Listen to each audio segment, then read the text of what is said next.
Udah lama nih nggak bikin video pakai HP, dan di video kali ini saya akan bikin video pakai HP, tapi yang semi-semi film gitu ya. Nah, karena ini semi-semi film, jadi hubungannya sama cerita, dan saya akan bikin video sekitar 1-2 menit pendekan aja.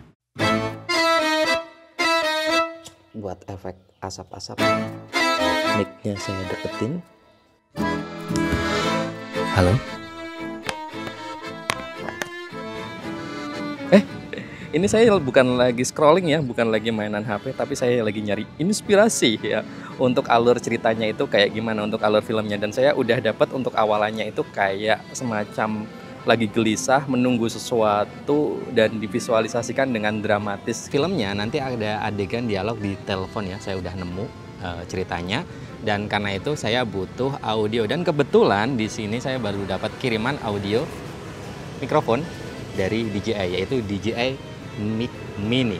Ini mic terbaru dari DJI.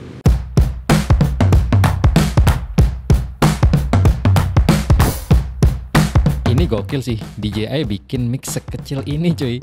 Nanti semakin lama ukuran mikrofon cuma sekuku kali ya. Selain pakai port 3,5 mm yang bisa kita pakein ke mirrorless ya pastinya, yang saya suka dari DJI Mic Mini ini udah disediakan sambungan Type-C. Jadi bisa langsung saya colokin ke HP. Oh ya, HP yang saya pakai untuk bikin filmnya masih Poco X3 ya, yang udah saya pakai 3 tahunan lebih. Jadi saya belum ganti HP lagi. Barangkali ada sponsor HP masuk. Untuk alur dan shotlistnya udah jadi nih. Tinggal ambil gambarnya. Di sini saya syuting sendiri. Saya yang jadi kameramen dan saya juga yang meranin. Karena kita syutingnya pakai HP ya, kita butuh handphone. Ini saya pakai 2 handphone, satu untuk merekam video, satu untuk properti. Ini kita juga butuh holder ya, holder handphone. Ya karena saya syuting sendiri, jadi kita butuh holder HP. Untuk alurnya simpel banget. Garis besarnya sih editor yang dapat revisian dari klien, tapi saya dramatisir aja. Untuk hasil yang lebih maksimal, baiknya kalian memahami cara setting HP dan pengambilan gambar pakai HP. Saya udah pernah bikin pembahasannya, ada di pojok kanan atas.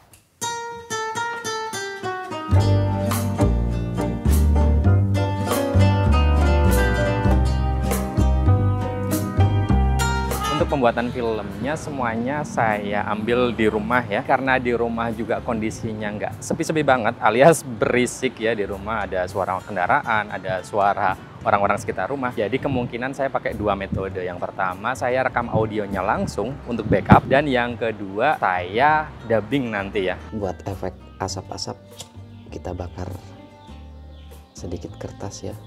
Biar nuansanya kelihatan lebih menegangkan, saya perlu efek kabut. Nggak ada alat fog asap, ya bikin asap asli aja. Bikin efek tegang, dan saya tegang beneran sih. Takut rumah kebakaran. Cuma saya nggak yakin ya ini ngefek ke gambar atau enggak. Yang penting dicoba aja. Jadi shot pertama adalah sesuai sama shot list. Itu tangan saya kayak gini. Nanti ada sound kleduk-kleduk-kleduk, kleduk-kleduk atau gimana ya. Jadi nanti shotnya seperti ini. Ini saya pakai kamera bawaan dan pakai mode pro ya. Kalian bisa pakai aplikasi macam open kamera dan lain-lain. Nah di sini mikrofonnya, ini saya pengen ambil sound tek tangan saya ini. Cuman di sini rame ya. Cuman ya udahlah ya. Atau nanti pilihannya adalah kita record secara terpisah. Kalian bisa denger ya itu tok tok tok tok tok kayak gitu. Kita record.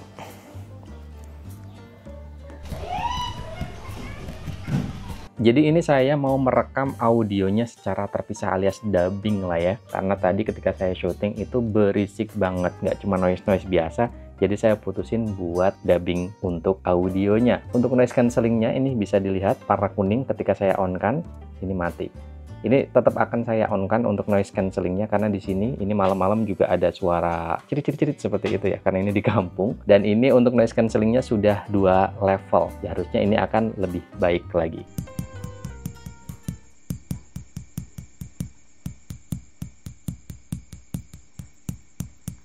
Ini saya di dalam kereta yang lumayan bising ya ketika jalan. Ini noise cancellingnya saya aktifin. Cek, suaranya kayak gini. Dan ini kalau noise cancellingnya nggak saya aktifin. Cek, suaranya kayak gini. Ini saya aktifin lagi, suaranya kayak gini.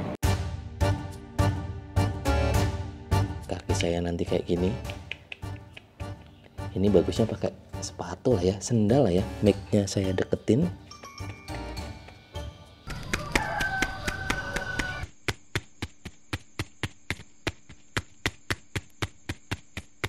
Kan ini saya pakai manual fokus, jadi saya pakai gitar untuk mengecek apakah sudah fokus atau enggak. Kita bisa atur fokusnya.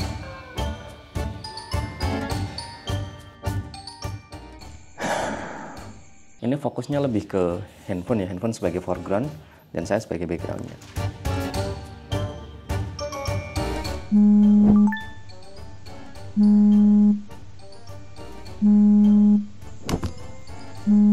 Saya manfaatin ini ya, lubang-lubang garis-garis ini di antara garis ini sebagai foreground.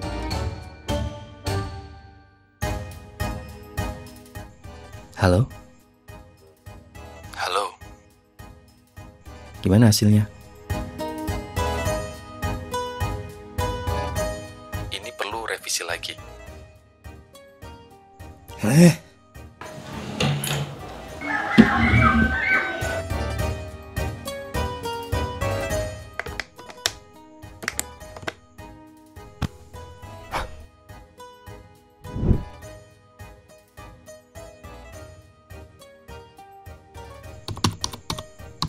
Buat nunjukin saya ngerevisi lama, saya bikin efek jam yang berputar beberapa jam.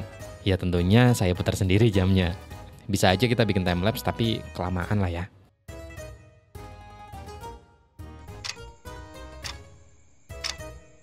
Ini closing shot ya, ini saya buat siluet aja karena lokasinya juga nggak oke.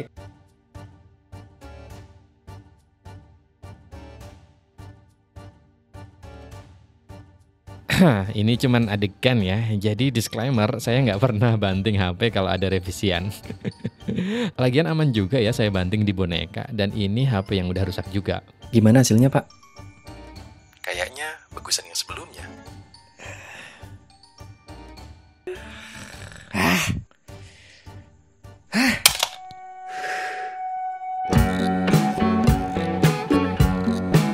Selain buat kamera kayak mirrorless, DSLR, DJI Mic Mini ini juga bisa kita konekkan dengan kamera-kamera dari DJI kayak DJI Osmo Action 5 Pro, DJI Osmo Action 4, dan DJI Osmo Pocket 3 kayak sekarang ini yang saya pakai.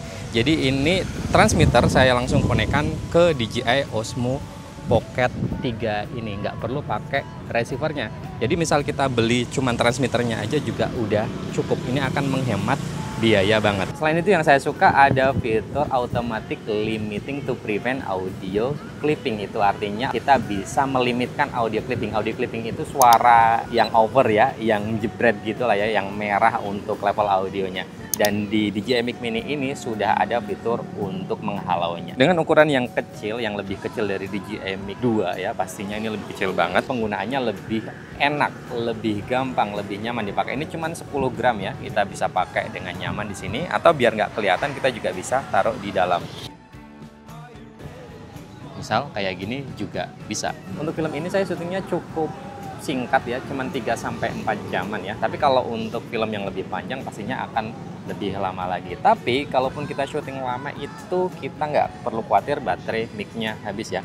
Karena untuk DJI Mic Mini ini dengan menggunakan charging case-nya ini bisa kita pakai selama 48 jam. Ini lama banget ya dengan menggunakan charging case, karena otomatis ketika kita taruh di case-nya ini otomatis akan mencharging dan itu akan membuat baterainya lebih awet lagi. Dan yang lebih menarik ya, kalau baterainya misal habis pun ketika kita charging selama 5 menit aja itu sudah bisa dipakai untuk 1 jam. Wow, menarik banget. Ini bisa dipakai banget ketika kita kepepet baterainya habis, charging aja 5 menit udah bisa kita pakai langsung. DJI Mic Mini ini portable banget ya, gampang banget dibawa kemana-mana. Di dalamnya sudah muat transmitter, receiver, dan konektor ke HP juga sudah muat. Jadi enak banget. Ukuran charging case-nya ini juga kecil banget, bisa kita kantongin aja kayak gini. Kalau kita mau kemana-mana ini juga gampang sekali kita bawanya, nggak memberatkan ketika kita traveling misal lagi kayak gini ya. Jarak mic mirrorless ini yaitu bisa mencapai 400 meter, yang mana itu panjang ya, jauh banget. Tapi ya dalam prakteknya kita nggak akan pakai jarak sejauh itu ya. Paling kayak barusan ini jarak paling berapa meter udah cukup. Tapi fitur ini sangat berguna banget kalau misal kita butuh syuting dengan jarak kamera yang cukup jauh. Step terakhir untuk video yang saya buat, film yang saya buat tadi, setelah kita rekam videonya semuanya selesai, kita masuk ke tahapan editing. Nah, di sini ngeditnya macam-macam, terserah kalian. Kalian bisa edit di handphone, mau di PC, di laptop, terserah kalian. Aplikasi editing sekarang sudah sangat-sangat banyak. Dan kebetulan untuk saya ini saya edit di Adobe Premiere Pro ya. Kenapa kok di Adobe Premiere Pro? Ya karena biar bisa ngasih efek ya, kayak orang nelpon itu biar lebih bagus aja ya. Tapi nggak menutup kemungkinan kita bisa ngedit di HP juga ya. Untuk sekarang fitur-fiturnya juga udah cukup lengkap dan juga sudah sangat-sangat gampang. Dan berikut hasil filmnya.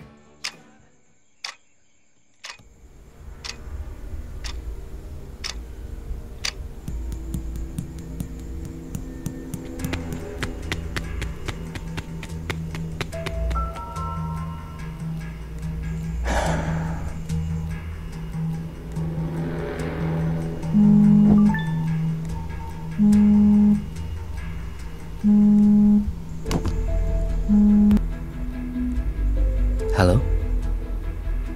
Halo, Gimana hasilnya? ini perlu revisi lagi.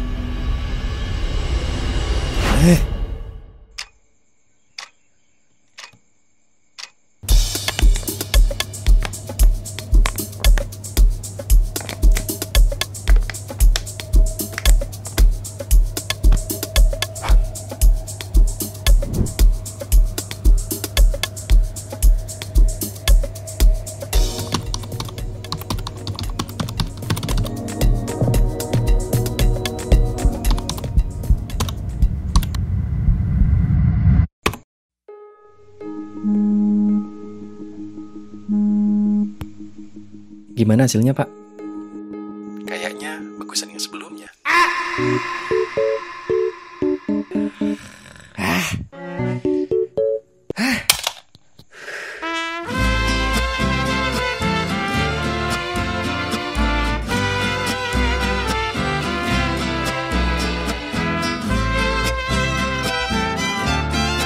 Buat kalian yang mau bikin video atau film pakai HP, nggak perlu ragu lagi. Saya juga bikin cuman pakai HP Android ini, pakai Poco X3. Hasilnya juga ya not bad lah ya. Tips dari saya, kuatin di ceritanya, di visualnya. Karena dengan storytelling yang bagus, kita bisa mempresentkan film dengan kualitas yang lebih baik lagi. Ditambah dengan audio yang bagus, dengan kualitas audio yang baik dari DJI Mic Mini ini, kita bisa bikin sound effect, kita bisa bikin dubbing dan lain-lain pakai mic ini. Hasilnya nggak perlu diraguin lagi untuk kualitas suaranya. Untuk harganya ini saya cek di marketplace, harganya sekitar 2 jutaan lebih ya. Menurut saya harga segitu sangat-sangat worth it dengan fitur yang kita dapat. Tentunya kita juga bisa beli secara terpisah menyesuaikan dengan kebutuhan. Misal saya punya DJI Osmo Pocket 3 ini ya, saya cuma butuh transmitter satu aja juga udah cukup, atau kita konekkan 2 juga bisa. Jadi kalau kita punya ekosistem DJI itu akan lebih bagus lagi. Oke, cukup sekian untuk pembahasan kali ini, semoga bermanfaat dan sampai jumpa di video selanjutnya. Sonriendo que siempre estaría